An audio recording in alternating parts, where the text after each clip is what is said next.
What's going on, people? Welcome back to Curtis Shaw TV. Wow, an incident-filled game last night as Arsenal beat Vitoria in the Europa League by 3-2. Nicholas Pepe, man, 2 great free kicks.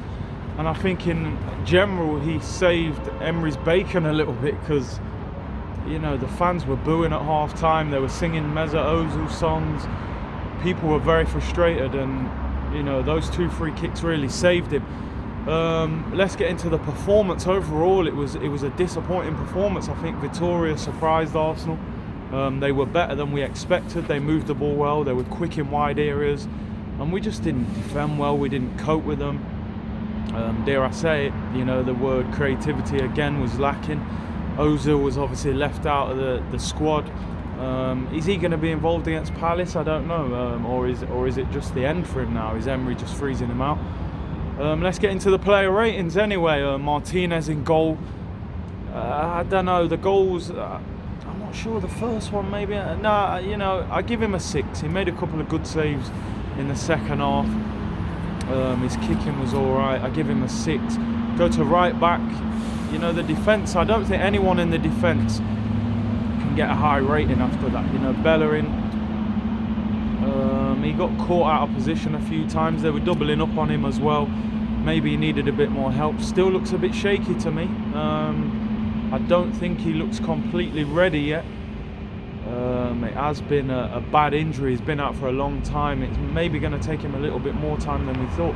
I give him a 5. Holden gets a lot of praise from the Arsenal fans. I do see potential in him. Is he as good as everybody makes out? I mean, he is a good player, but I think he's a lot more to come from him. I'll give him a 5. He was very sloppy on the ball as well. Mustafi won a lot of headers, but again, positioning wasn't great. He was decent on the ball, but defensively, again, I give him a 5. Tierney, I thought, had a shaky night as well. You know, he got done for the first goal, the little chop back. He wasn't finding it as easy to get forward either, because they had pace out wide. He did put a great cross in for Martinelli's header. So I give him, defensively not great, I give him a 6 just because of the cross, really, which we really needed that goal. Going to the midfield, Ainsley Maitland-Niles. I mean, I've said before, sometimes you don't make it as a top footballer in the position that you want to play. He's had over a year to establish himself as a top right back at Arsenal. That hasn't happened. He said publicly he wants to play in the middle of the park.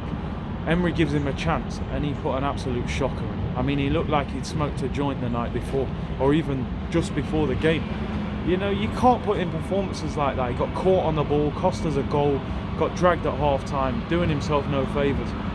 I think if he continues to play like that, he won't have a future at the club, and that's the reality.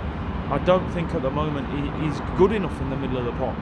And we are weak in midfield, so he actually has a chance to establish himself, but it's not happening for him. I'll give Ainsley a 3. Joe Willock, poor again.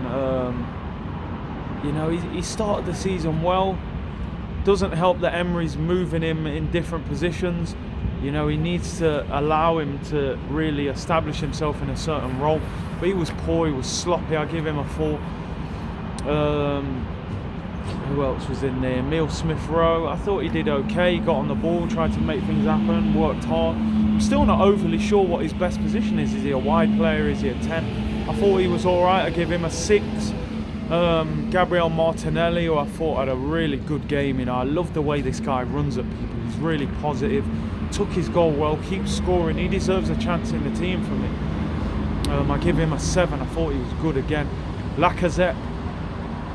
That was probably the worst I've seen him play for Arsenal. Don't get me wrong, he worked hard. You know, he worked really hard. But the quality and end product wasn't there. Maybe the injuries made him a little bit rusty. I give him a 4. I thought he was awful. But I let him off. The work rate was there. And hopefully that 70 minutes gets him ready for the game on Sunday. I'm missing out. Let's go to Ceballos, who came on. I would give Ceballos a... he was really sloppy on the ball as well, Ceballos. wasn't keeping the ball well. He was trying to make things happen, but definitely one of his sloppier games, I thought. I give him a 5. Guendouzi, I thought, was instrumental when he came on. Again, great energy. Won the free kick with his driving run. I give him a 7. I thought he was really, lively and positive with his runs. The man of the moment last night, Nicolas Pepe. 2 brilliant free kicks. The second one was outstanding. The speed, the way he whipped it round the wall. What a brilliant goal that was. I'm hoping this really spears him on now. I give him man of the match. I give him a 9. He changed the game for us in that short period of time. He deserves that. What he has to do is build momentum now. If he goes to the Palace game and doesn't perform, then this was in vain. What he has to do now is find a run of form and really build on this, because we need him to. At the end of the day, we need him to really get going now. We paid a record transfer fee for this guy, and he needs to produce. But he deserves man of the match. The goals were brilliant. I love the way the team celebrated with him. I even saw Aubameyang and Socrates going crazy in the stadium. So everyone was really behind him. So man of the match, well deserved. Everyone's buzzing. Build on that for Sunday. Don't let Zaha come and outdo you, bruv. Your international teammate. Who else? Is that everyone? I've got Torreira. Interesting thing with Torreira is we all sort of look at him as the CDM. We want him to sit there and protect.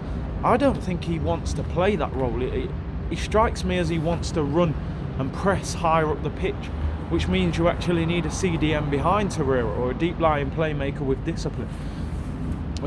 He put some good tackles in, but I see him sliding a lot, and I think when players are slide tackling a lot, I think sometimes there's something wrong with that.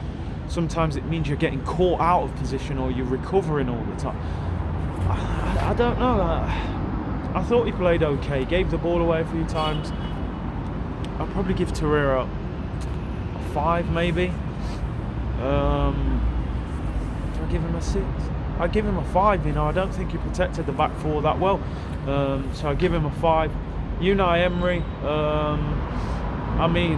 Pepe saved the day. I think if we'd have lost that game, it would have been really crunch time on Sunday. And still, if we don't get a positive result, I think the fans will be onto him. It's sad, really, that it's come to this after one season and a few months, that fans are actually calling for this guy's head. We can't see the direction.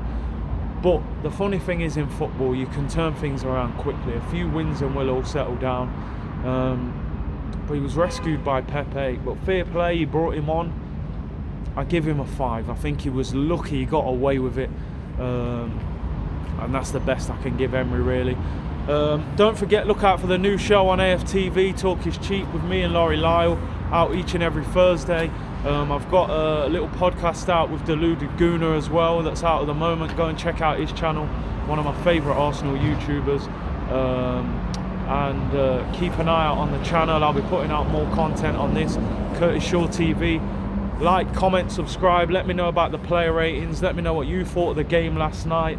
And do you want Unai Emery to continue? Is he the manager to take us forward? Can Pepe build on the 2 goals last night? What midfield combination do we play against Palace? Let me know. Bless.